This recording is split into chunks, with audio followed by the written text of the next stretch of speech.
Look at that train! Old. And that locomotive! Civil War. No other smokestack like that since 1860. The whole train's old. Lion cages, the carnival, a calliope. Playing church music. Why would a carnival play church music?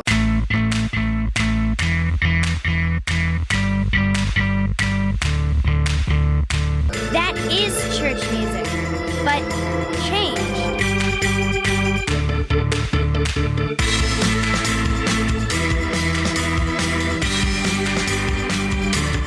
Hello once again to the Inter-Millennium Media Project podcast from the IMMP. My name is Matthew Porter. And I'm Ian Porter. I'm his dad, he's my son, and it's that time of year again. Air is becoming crisp. Pumpkins are appearing. Well, they've actually been around for months at stores, given the way holidays go these days. Absolutely. But it's the Halloween season once again. Ah, the spooky times are upon us once more. And we have observed Halloween previously on the IMMP in a few different ways, usually with movies and TV shows, like The Addams Family and Psychomania, with our haunted castle, our spooky castle year, where we did Dracula and Cocteau's Beauty and the Beast. And we've also been through the Universal movie monsters, including not only Frankenstein, but Young Frankenstein. So I decided to change things up a little bit this year, and Ian, I asked you to read a book. You did the spookiest thing possible. Reading. But it makes sense on this one. We've read some books before, and books are such a fundamental piece of media. There's books that are important all over, and a lot of the things that we review and talk about are books originally, then modified into other media formats. So, especially sometimes, though, a book is the right media for something. Yeah. And we've got to get a grasp on that first before we could ever understand it as a concept. Especially something that is well known as a book, and something that is from a writer who is known to have a certain kind of power and a certain kind of style. And that's why for this Halloween season, I asked you to read Ray Bradbury's Something Wicked This Way Comes. Yeah. Oh my. I've mentioned in the past how I essentially grew up at the library near where I lived. And this is definitely a book. I remember getting this from the library, devouring it over the course of an evening, and it having a significant impact. I can imagine this having an impact just because right off the bat, this is a book for whom the entire thesaurus was put into this book. This is a book that is oozing with thematic and stylistic word choice.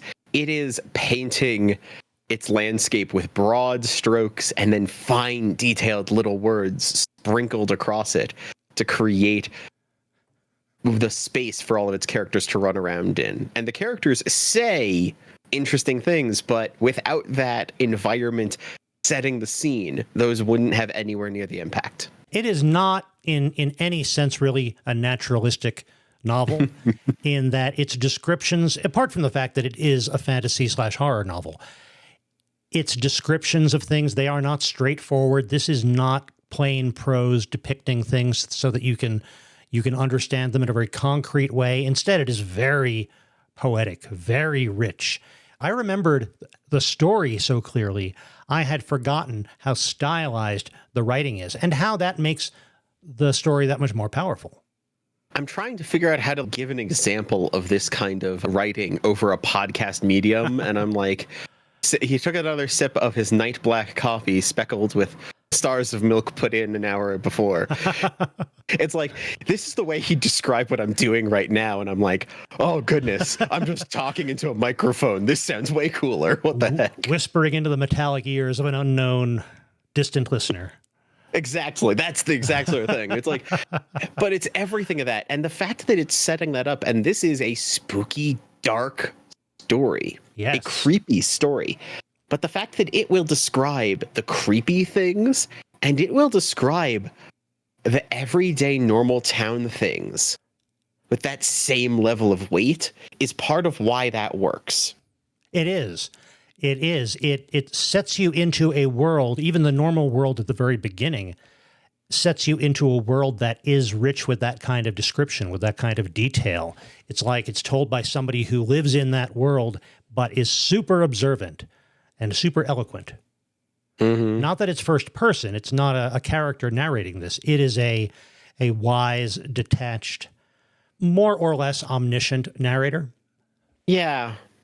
It's a story, though, that I'm going to early on make a comparison. In the same way that an H.P. Lovecraft story adds in this element of the completely alien and beyond comprehension to its world in order to plant its beings and its concepts into a story. Ray Bradbury here plants the idea that there are these creepy and these wild and these fantastical things into the everyday by treating the everyday as just as fantastic. Yes. And it's interesting that you bring up Lovecraft, because there are certain things that, if not evoking something Lovecraftian, certainly made me think about that, because Lovecraft, it's about super ancient things that are far beyond humanity and are utterly disinterested in humans. At around the 2/3 or 3/4 mark, when you finally get sort of an explanation as to what's going on here, it is evoking not an ancient evil that is beyond humanity, but an extremely ancient evil that arises from humanity in an almost evolutionary way, that it is necessarily part of the human condition that these things will arise and will plague humans, and humans have to find the part of their humanity that is going to allow them to resist. The fact that it comes from humanity is part of why our little duo of protagonists is such a key part to the way they started out. Our main characters are Will and Jim. Will Halloway and Jim Nightshade. And they act as this brilliant duo and foil to each other and clashing perspectives. It's hard to ever doubt that they're friends. There's moments where that gets tested, but they are shown to have a bond early on. And yet having that duality as a protagonist role, not just one, but two who we follow together, lets the idea that this is something innate to all of humanity and not something only a specific person has to face or deal with more powerful. And in some ways, I think Bradbury uses Will and Jim as a single character. Yes. They are so closely bonded, and we learn at the beginning they were born a few minutes apart, one just before midnight and one just after midnight on Halloween. And they've lived next door all their lives. One has a relationship with his father, which changes and whose difficulties get explored in the book, and the other does not know his father. One is more concerned with rules and doing what's right, and one is more exploratory, and Jim Nightshade is the darker one. He uses these two boys as a single character to show the duality within a person. Yeah. He's constantly describing them as the light and the dark together. Yes, we've got the fair-haired Will, we've got the dark-haired, green-eyed Jim. Mm-hmm. And yet, as you say, they are bonded. Neither of them could imagine going through their youth, let alone, or maybe even their life, without the other by his side, because they wouldn't be whole without the other. And the third main character among our protagonists then is Will Halloway's father. Yes. Who is someone at the beginning of this story is not very happy with essentially who he is and his lot in life. A lot of that around the fact that he married and had a son so late in life that now his son is 13 or about to be 13, and Halloway is in his 50s and feels like too much is beyond him, too much time has been wasted, feels like he cannot properly engage in the world and in his son's life. But that changes, but it's an interesting place to begin that character. Yeah. And it gives us this kind of two directions to go in. These two young boys looking forward in life, and then this man looking back towards his life. And they both come in contact, all three of them come in contact with the force that rides into town. And that is a wonderful arrival into this small town of theirs, because it's on a train, an very old-fashioned steam train. It's the carnival. The carnival. Which, oh my goodness, how many things have I seen that I think take reference to the way that this depicts a dark and evil carnival? Yes. Oh my goodness. I have lists. There is aspects out of various games, various character designs. I'm just going to call it right now. If the childhood movie that I watched, We're Back, a Dinosaur's Story, was not in part based on this book, someone somewhere doesn't know what they're looking at. Yeah. Oh my goodness, this is weird. Right. I mean, I wouldn't guarantee that Bradbury is the first person to use this image, but he certainly the first that I encountered in reading or in movies, and extremely powerful. And it works so well because the carnival, it has so many tensions built in. It is something from outside, it's alien, and yet it rides right into the middle of your town and sets up on the outskirts, right next to your school and your church.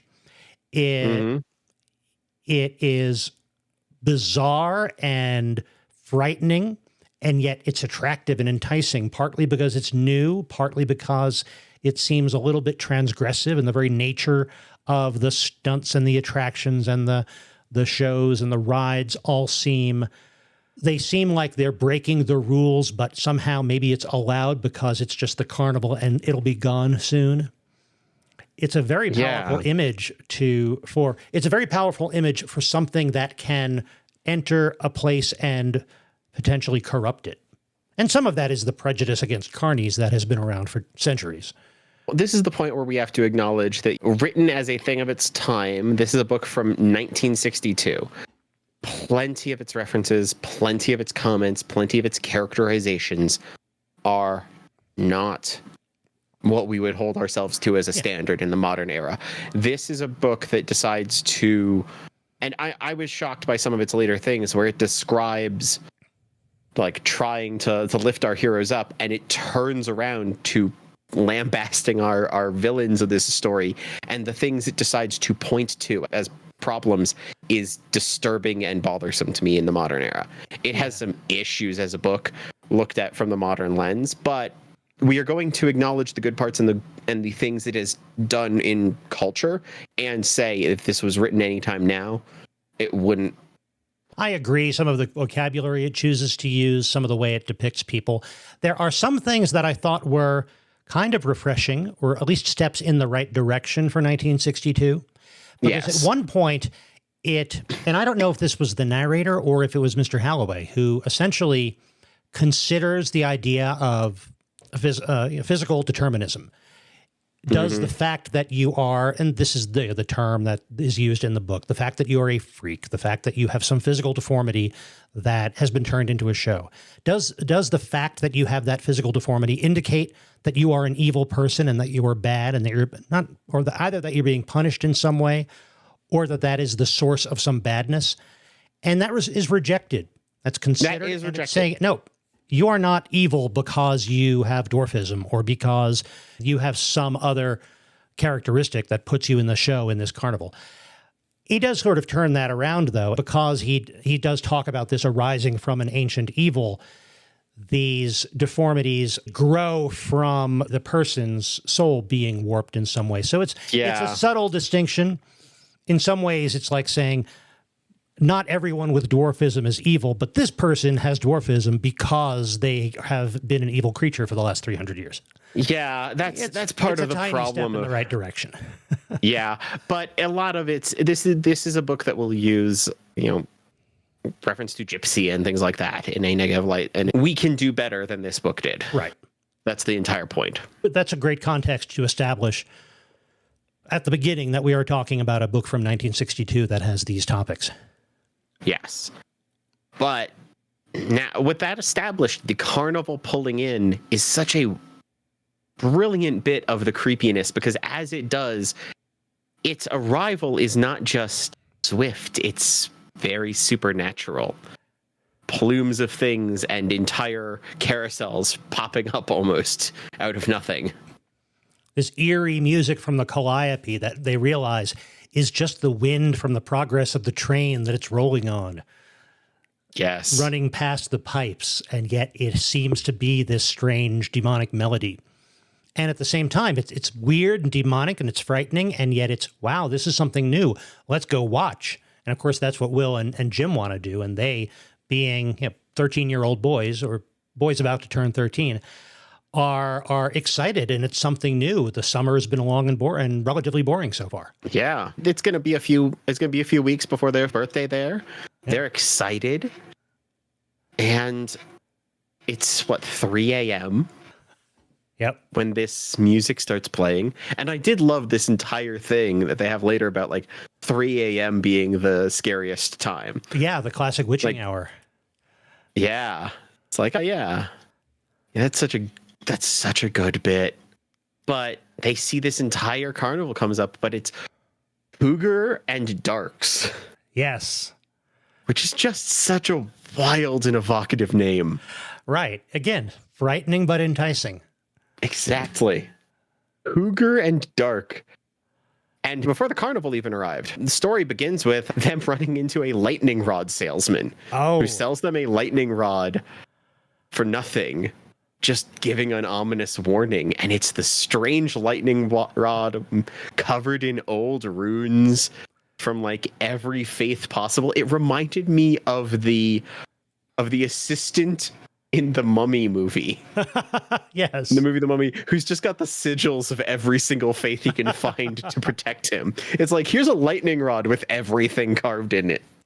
And that conversation with Mr. Fury, the lightning rod salesman, that's fascinating because that's where we get a lot of the exposition about Will and Jim and their names and everything else. And of course, Fury is fascinated by this dark young man with the name Nightshade. And yeah, he eventually, they don't have any money, but he's going to give them a lightning rod free of charge. And he kind of describes essentially how he travels around with his bag full of lightning rods. And he just he travels just ahead of the storm to prepare people for the storm. On the one hand, you kind of get the impression this is business. People who are about to encounter lightning storms and live in a place where they know they're about to encounter a lightning storm. Great market for lightning rods. But at the same time, there's almost something clerical or quest-like about what he's doing. He knows something dangerous is happening, so he must get out in front of it and warn people and equip them against it. And the fact that this all happens just before this carnival rolls into town is fascinating. And he doesn't have a clear idea to the what and when the storm will happen. He just knows it will. Yes. And he likes these boys well enough, he wants to make sure they're protected. So they get a lightning rod, and that goes up on the house. But then in comes the carnival. Yep. And they watch the carnival set up, and it's fascinating and it's strange. And the next day, the weirdness begins. Yes. And their teacher, Foley. Yeah, there's a mirror maze in the carnival. Oh, it was the mirror maze first. And she goes into the mirror maze, and we don't exactly learn what really freaks her out at that time, but she is just devastated by whatever it was she saw in the mirror maze. But she also talks about the fact that her nephew is going to be coming to visit, so she's just going to go home. She'll be okay. And then it gets weirder when they see what happens with the carousel. Yeah. The carousel that is playing the funeral march backwards? Yes. And we've gotten a glimpse of the proprietors of this carnival by now. Mr. Dark is this tall, thin, dark ringmaster kind of character. Heavily tattooed, just literally covered with tattoos, although he says they are not tattoos, they're illustrations. And yes, he's the illustrated man. Yeah, and this connects to another book by Ray Bradbury we can talk about a little bit later.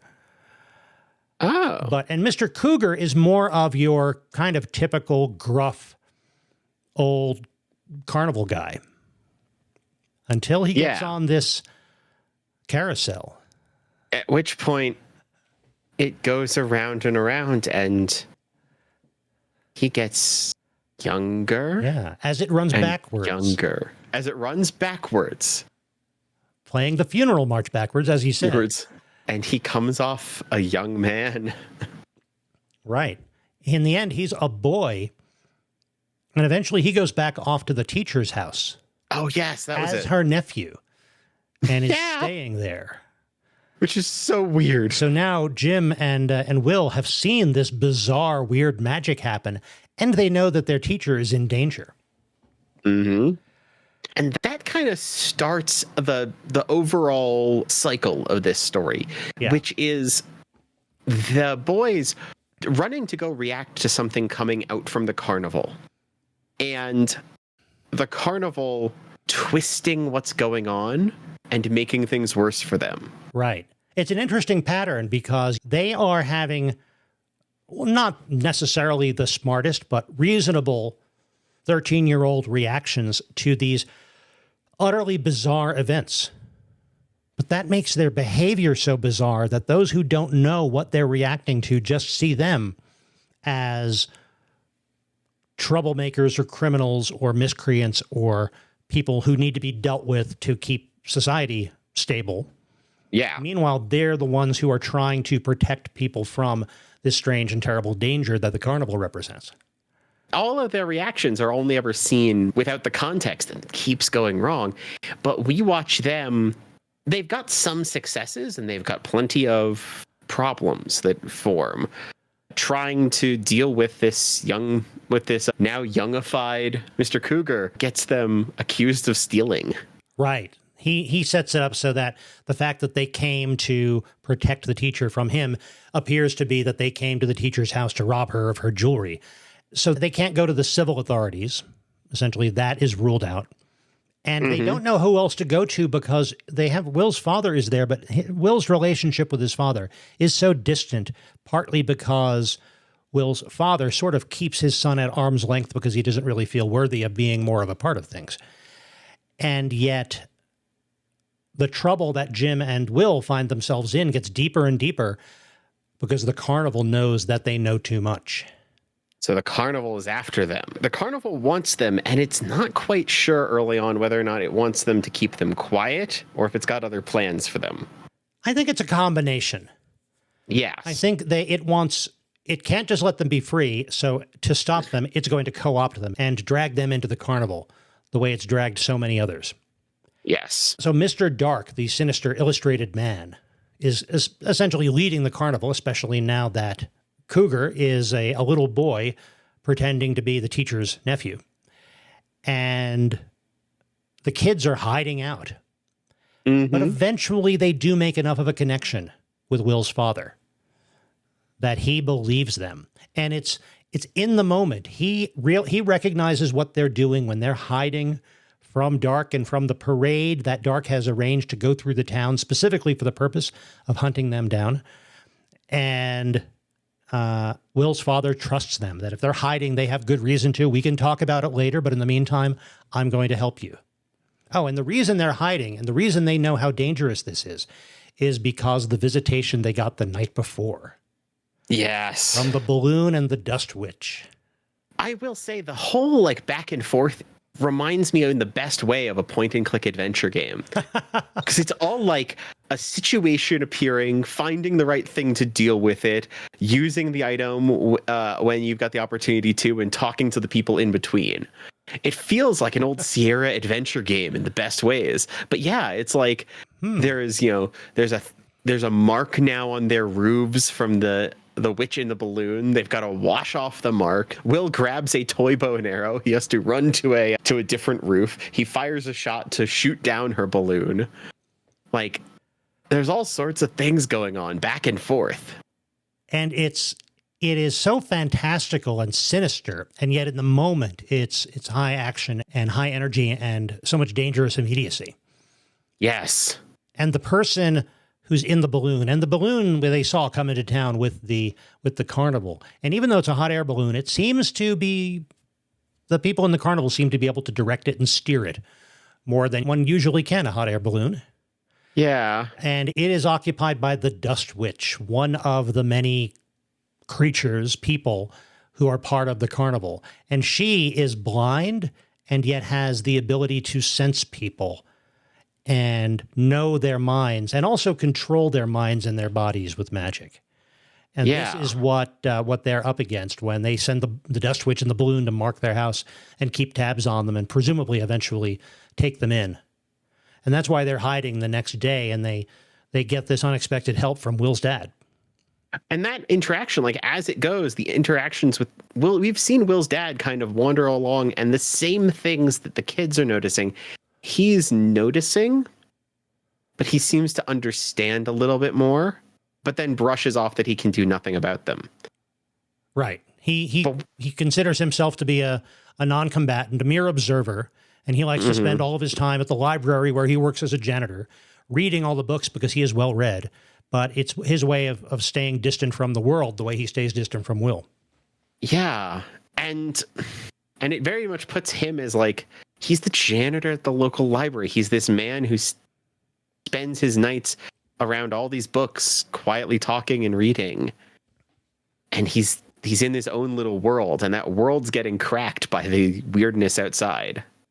This discussion between him and the boys later is so fascinating. And we see a little bit of the character that Charles Holloway is going to be by the end popping through when he starts to actually help the boys and defend them. And part of this is he makes arrangements to meet with them at the library once it's safe for them to move about. And he goes back to the library and starts doing research.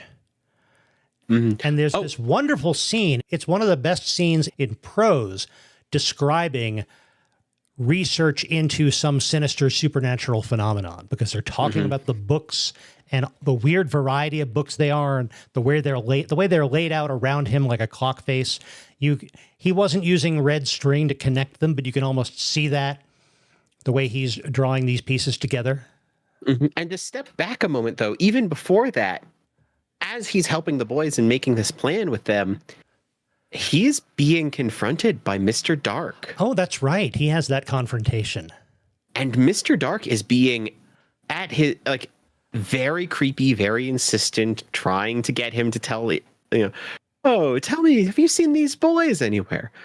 Oh, those kind of look like Charles Holloway, like, understand, like, watch this guy say something's up here and just deflect every single question. It's this wild little sparring match where all of these looming, threatening comments are batted away and turned around with like linguistic jujitsu. It's amazing. We see how sharp Holloway is when he knows enough to engage, when he knows it's time to engage. And it's pretty clear that creepy things are going on because Dark comes up and he says he's looking for these two boys because they won the sweepstakes. They get free rides at the carnival. And of course, we want them to join the parade and take advantage of their prize. What two boys? These two boys. He holds out his hands, and now Will and Jim, their faces are tattooed on the palms of his hands.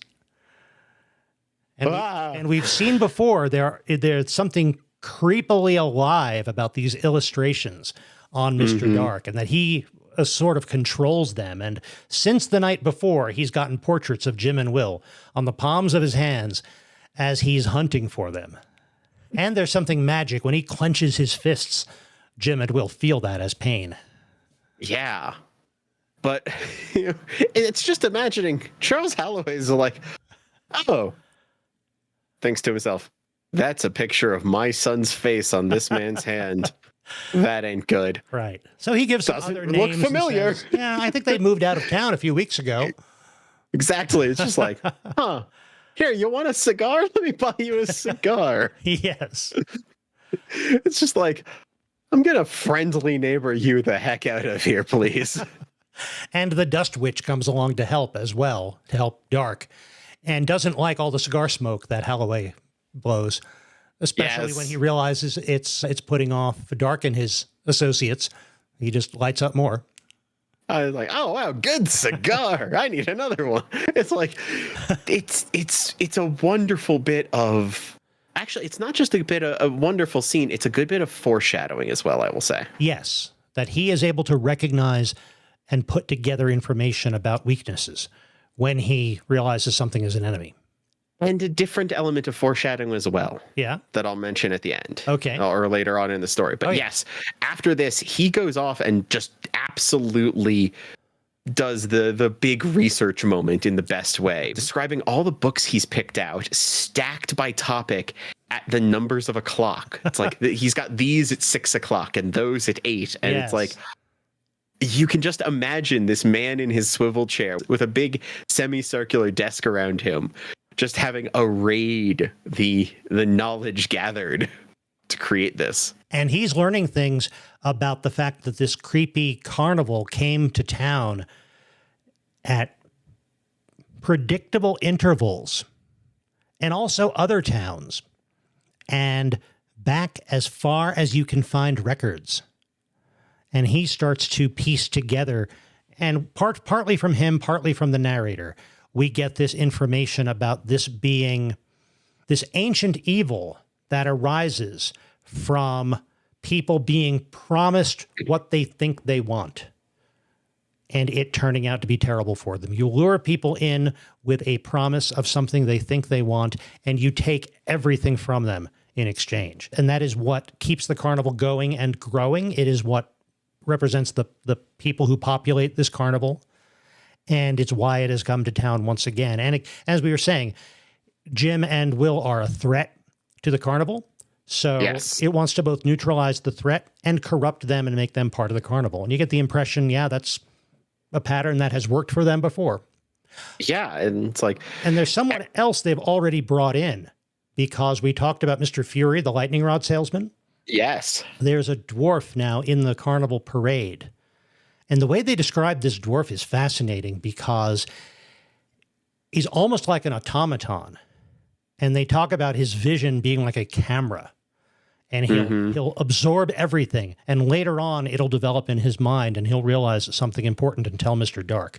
And this is how Mr. Dark continues to be on Jim and Will's trail. So we've got an example of someone who is now fully drawn into the carnival.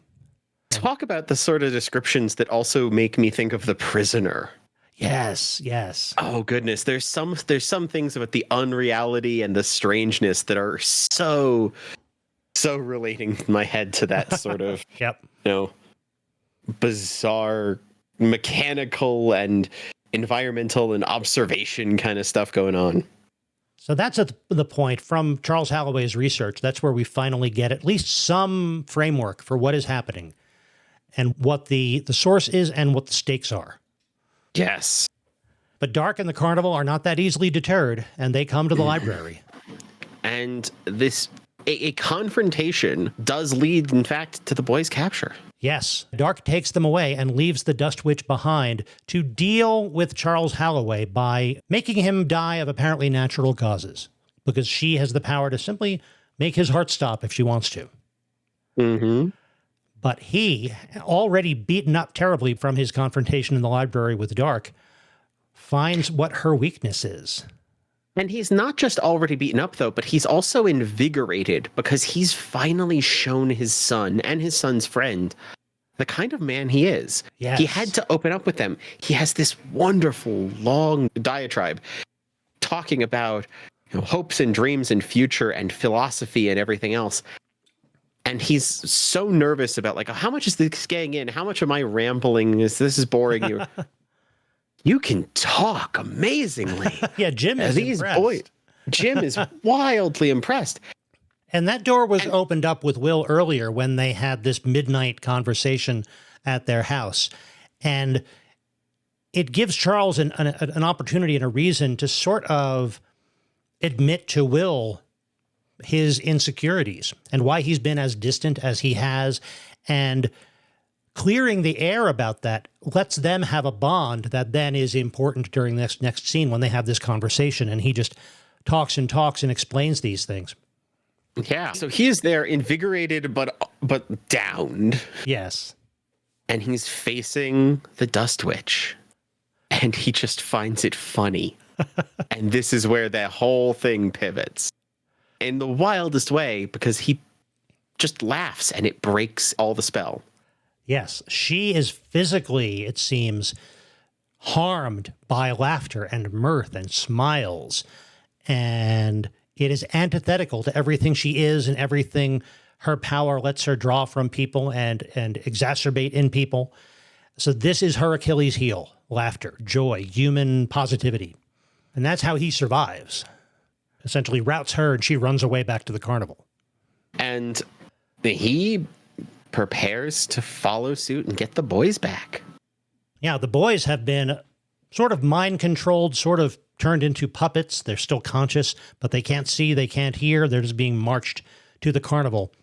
And they're stowed away inside the mirror maze while Dark plans this one final big show for the town. And I don't know exactly what his horrible, sinister purpose is with this last show, if there are others he's trying to draw in, or if it's just a way to put an end to this visit by the carnival, and then he'll fully absorb Will and Jim, and they will travel with the carnival forever.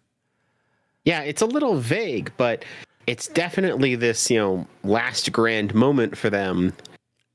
But in walks Charles Halloway, just being a badass, let's be honest. He is, because Dark's plan here, the final trick in the final show of the carnival, is the bullet catch trick. A real magic trick that has been done for over a century, is very dangerous. When it goes wrong, and people have died on stage doing this trick. And of course, many magicians who do that sort of play up that fact, and that includes Dark in these scenes. But this is an odd one in which he wants a volunteer from the crowd to come up and fire the rifle. And the Dust Witch is supposed to catch the bullet in her teeth.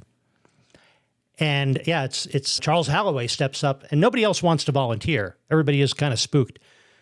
And Charles Halloway says, "Hey, I'll volunteer. Sounds like a cool show. Come on." Yeah. Hey, look at that. And Dark is very, very upset because he's just learned from the witch that she wasn't able to put an end to Halloway. Which is done in a weirdly relatable, Yes. Boss man, I'm in the middle of a show, not now. Boss man, not now. I couldn't kill the guy. You couldn't what? I couldn't kill the guy. Hi, everybody. He's not dead.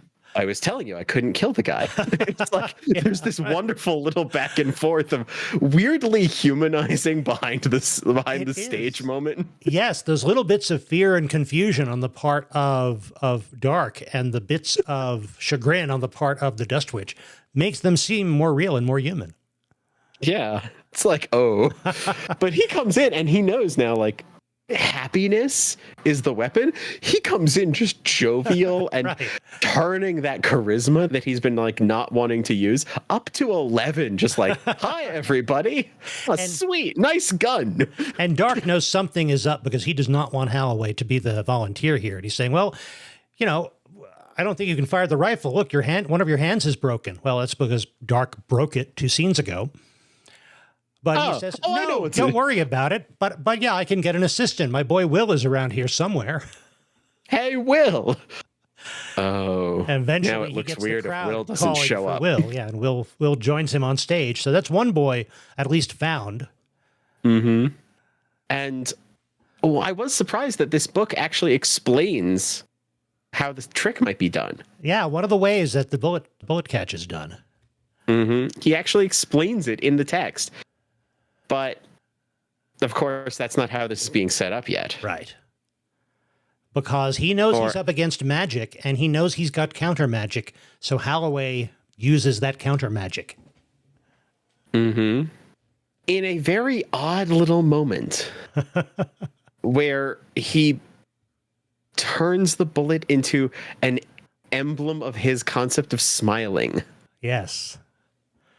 And he literally defeats the witch with a smile. And defeats the witch by letting her know he is using his smile against her. Yes. And that alone, shakes her to death. But he's gotten Will out, but now he has to get Jim. And that's difficult because Jim has been described as kind of the dark one of the pair the entire time. Yes. And Mr. Dark attempted with some success to use that against Jim, or use that to draw in Jim. Jim was always wanting to be somewhere else, wanting to be older, wanting to be more powerful than he was, feeling like were bigger things for him, being impatient. So Dark is inviting him, well, I can take you on a ride on the carousel. You saw what it can do. We'll make you a fine, strong 21-year-old, and you can run the carnival with me. It can be Dark and Nightshade. It could even be Nightshade and Dark. How's that for a showbiz name? Yeah. And you get the impression this is starting to have some effect on. There's a chance he would succumb to it. You definitely do. There's this looming aspect where you can see that kind of pulling the boys apart as they're running around. But with Jim in their clutches, how do we get him back? This final fight, which involves Will reaching for Jim as the merry-go-round is starting and going. And first it means going into the mirror maze where Jim had been kept. And that almost undoes Charles, because apparently the mirror maze, every reflection is showing you farther into the future.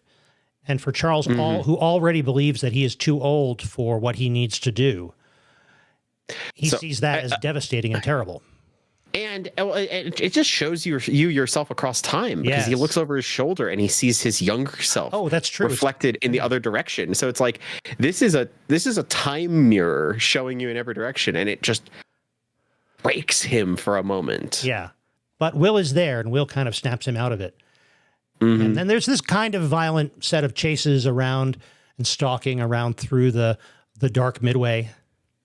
And that final confrontation you were talking about at the carousel. With Charles smashing the controls as Will pulls Jim off of the carousel before it can do anything to him. But we're hearing this description of the magic trying to claw its way onto them as it does. Yes. Ooh, wonderfully spooky. So it for all the strange and heady prose that it has and all the philosophical ideas that drive the magical threats that embody it, it does end in kind of a straightforward action scene, which is not a bad thing, because the stakes and the mechanisms of that action scene are all possible because of what they've established about the magic and things like that. And the fact that they've established the magic like that actually makes earlier scenes make so much more sense. Yes. Why did Charles Halloway's deflections of Mr. Dark start to feel like they were a vaudeville comedy act? And it's like the amusement and just the slyness of this was actually part of what was deflecting it. It's like, oh, that's nice. I like that. There's something about this, like, take everything you say and turn it into a little bit of a joke. Like, the creepy death is in front of me. Laugh at it. It's such a wonderful little message at the end. And they even at the end save Jim as he's not completely here. He's on the verge of dying. And they laugh and dance and sing, and it brings him back to life instead of letting the dark take him. So it really is about that duality you were talking about at the beginning, that light and dark within a person, within human nature that we all share, within these two halves of the person that is Will and Jim. Kind of what the whole novel comes down to is the importance of this duality and the importance of essentially choosing the right side. It's definitely not you've got to keep light and dark in balance. It's about dark is always there. You're never going to completely get rid of it. So you'd better get strong on the light side. Yeah. And that acknowledgement that like the dark aspect will always be there. Yes. But are you going to let it use itself or anyone else use it against you? No. You're going to be stronger than that. Right. Well, I think we might be heading towards our final questions. I think so. Yeah. So please stay tuned for those when we talk about what we feel should be next for this story. But in the meantime, if you are enjoying the IMMP podcast and you'd like to support us, you can do that on Patreon. And you can get a link to Patreon on our website, which is immproject.com. You'll also see a link there to our store, another way to support us if you like t-shirts and coffee mugs and fun things like that. And you'll also find all of our back episodes. And on Patreon, you'll find additional bonus episodes. You'll also find at immproject.com a contact page where you can contact us on our Discord, via email, by actual honest-to-goodness U.S. mail at our post box. So, oh, my goodness. By all means, we'd really like to hear from you. What did you think of Something Wicked This Way Comes? Any other Ray Bradbury stories that really were important to you that you think we might talk about on future episodes? Yeah. And Ian, where can people find you? I can be found at itemcrafting.com or as Item Crafting live on Twitch. Come on over and see me play some of those point-and-click adventure games I was mentioning just earlier in the episode, or spooky games for the spooky month it is. And you'll find me at bymatthewporter.com for anything that I'm doing online, including my YouTube channel, which features travel videos, and also the Draft House Diaries, where I document every single one of my strangely large number of visits to Alamo Drafthouse Cinemas. Aha. So we've got our final questions. And the first one is read or don't read? It's not for everybody, I'll say that. This is going to be a story which isn't going to grab everybody, but I enjoyed it enough. I'm going to say read, but I'm going to say read with a caveat. I am usually an audiobook listener. Just because of the time it takes in my day, everything else, I love audiobooks. They're my go-to. Sitting down to actually read a story can be great, but you can't always find the time to do just that. And I want to be able to still enjoy the wonderful written stories out there without me being stopped like that. There's no good audiobook version of this. Isn't that a crime? Even the things I found that called themselves unabridged audiobooks was a multicast performance, like a stage play, that dropped all of that world-building setting language I described. It kind of stripped it down to the dialogue and the action? Yeah. Oh. Which is just such a different thing. My thing is read, but it's an acknowledgement that this is a book that, despite being a classic, isn't really easily accessible in that sense. So I can completely understand if you can't read it because it's not easily available for you to get time to sit down and do. But I also will say it's a creepy story about a disturbing circus carousel carnival showing up and trying to kidnap young children. We've got a lot of spooky going on right now. If this is too much spook, don't go for it. Yeah, yeah. You know your spook levels. That spook makes responsibly. Sense. I'd say if you know that you, either in general or right now, don't like creepy supernatural vintage horror, then avoid this. If you do like creepy supernatural vintage horror, or if it's one of the things you can appreciate, absolutely read this. It's good in its own right, and it is something that I think influenced a lot of writers afterward. And it is interesting that it doesn't have a good audiobook. That is such a shame. And I wonder why that is. Do people think that, well, it's aimed at a young audience ostensibly, and maybe young audiences don't want to sit and listen to all of that poetical description? That's, I don't know. I think that's selling your audience short. I think the reason is coming up in our discussions. All right. So, well, then the next set of questions, we've got a different version for this, don't we? We do. I think for novels, it is, I'm not sure about this first one, but I think it is, for movies, it's usually revive, reboot, or rest in peace. And that's also the same for TV shows. But I think for novels, it is usually add, adapt, or adios. Do we want something else in this same world? Do we want a prequel or a sequel? Or do we want an adaptation into another medium? Or do we just say, nope, let's forget about that. This can still stand as it is, but we don't need any other version or addition to it. So what do you think, Ian? Well, usually we discuss what it already does have. Yes. And this book is odd because it's part of a trilogy, actually, but not a very tight trilogy. It's considered, depending on how you look at Ray Bradbury's work, as part of something known as the Greentown trilogy. He's got a book about summer. He's got a book about fall. And he's then got one that's just called The Halloween Tree, which is the third in the series. Which it seems like this is the creepiest out of all of them. I think so. I believe the first one of those is Dandelion Wine. Is that right? Yes. I read that many years ago. I don't really remember much about it. and I've never read the third. And I would say that they are very loose conceptual sequels. And maybe they're supposed to be set in the same town. I don't really recall. I believe they have it's around the same town is the entire point. Yeah. But it's different characters. Weird town to live in. All these things are weird town to live in. My goodness. But the big thing, people might know this, and people might have been surprised by our episode title when they actually started to listen, is the fact that this has been turned in 83 into a movie. Yes. By the Walt Disney Corporation. Isn't that interesting? Yeah. I wonder if people who have really given a lot of thought to the book recently would find that movie interesting. Huh. But I'm partially thinking that some of the reason why there's not a good audiobook adaptation is because the movie might be the main way people know about it.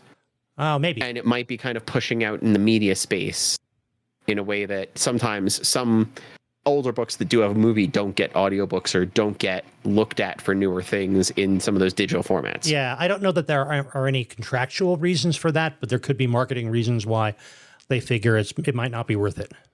Yeah. Audiobooks and movies are unfortunately treated as equivalents that they are not. Yeah, and that's a well-done audiobook is the book. It's not an adaptation of the book. It's a reading of the book. So I think that Ad could be interesting, the idea of dealing with any of these characters after this. Mm-hmm. But I also feel like the moment you put them back in danger, you kind of limit them. Like, this is supposed to be the moment that they dealt with something that's like this. So making them deal with anything like this again really changes things. The one thing I would be interested in terms of an addition, in terms of a prequel or sequel, relates not to any of the protagonists of this book, but to the carnival. Yeah. To the fact that it has been around for almost as long as human beings have. They talked about the descriptions of this in the book were saying that it probably started with one guy wearing a funny animal pelt and carrying a jingle stick. And it grew from there. I guess you couldn't. I was wondering if you could have one set in the present day, but I guess the carnival sort of came to an end, or is that ambiguous? Yeah. Mr. Dark is gone, but the idea of the carnival is probably still around. Oh, goodness. Are we describing doing a thing where we would have something akin to the movie Prey from 2022? Yes, I'm thinking. Where Prey was the Predator franchise set in 1719. What's Something Wicked This Way Comes set somewhere else way earlier? Yeah, a couple of wagons in the 16th century roll into a town. Yeah. And the other option would be, what would be the manifestation of this in the 21st century? If in the indeterminate mid-century America of the novel, it was a somewhat anachronistic steam train, carnival, and balloon, what would it be in 2020? Horror game that only pops up in people's game libraries during a certain time that does something to them? A very weird event that shows up on Meetup? I don't know. Five Nights at Freddy's? I don't know. Yeah. Kinda. Comic-Con. Oh, no. Haunted Comic-Con. Haunted Comic-Con. Oh, no. Maybe that would be. Maybe I shouldn't be saying that given the number of conventions we go to, but yeah. Haunted Comic-Con, just wandering around and you don't know what a single cosplay is from. You're like, huh? Yeah. Like, oh, goodness. Yeah, there's some interesting things there. Oh, you want to cosplay as an elf? We could make your cosplay extremely realistic. You have to live in this forest we control forever afterward.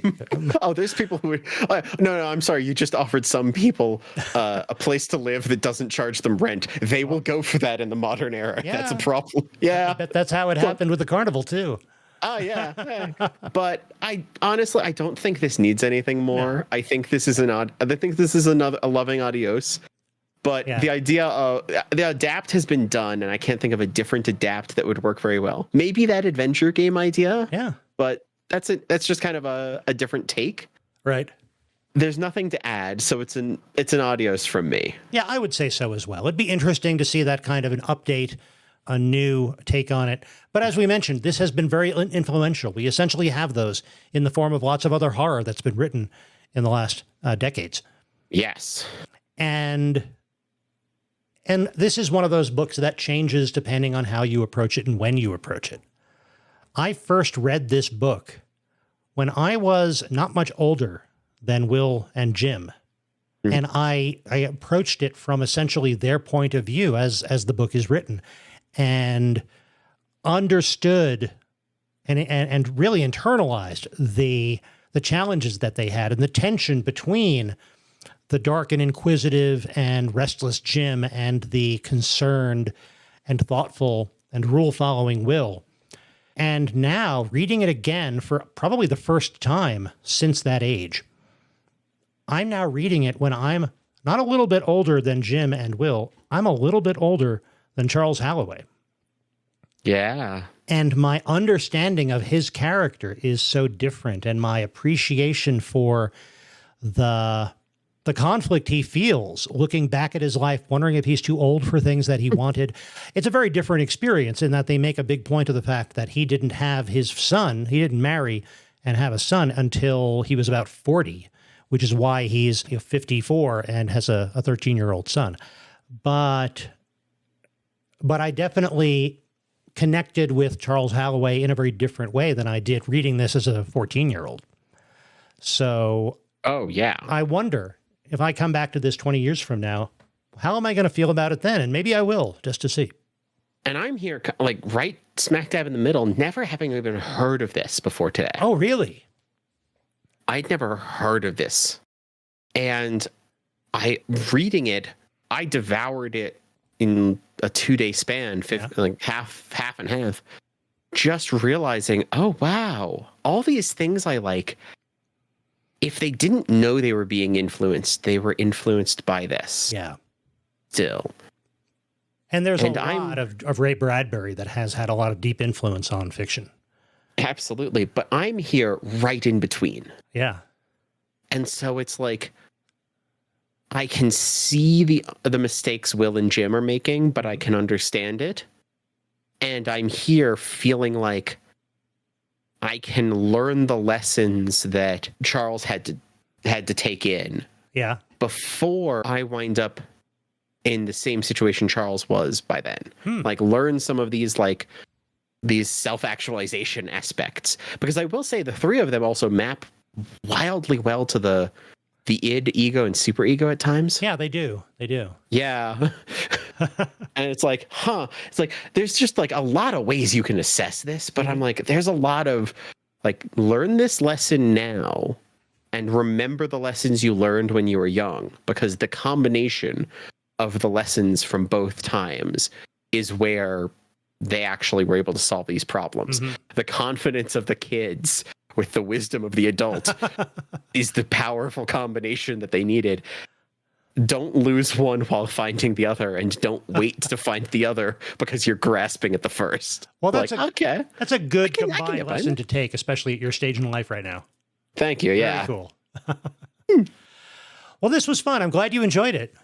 I did. I knew that it was kind of a dated novel. I wasn't sure if it would really connect with you. I'm glad to hear that it did. Yeah. And hey, this thing will head on down the tracks. I wonder what's coming down the tracks next. Yes, something will be, because we will be back in a couple of weeks with more tales of media from the 20th century and more celebration of October and Halloween. Spooky season continues. In the meantime, go find something new to watch.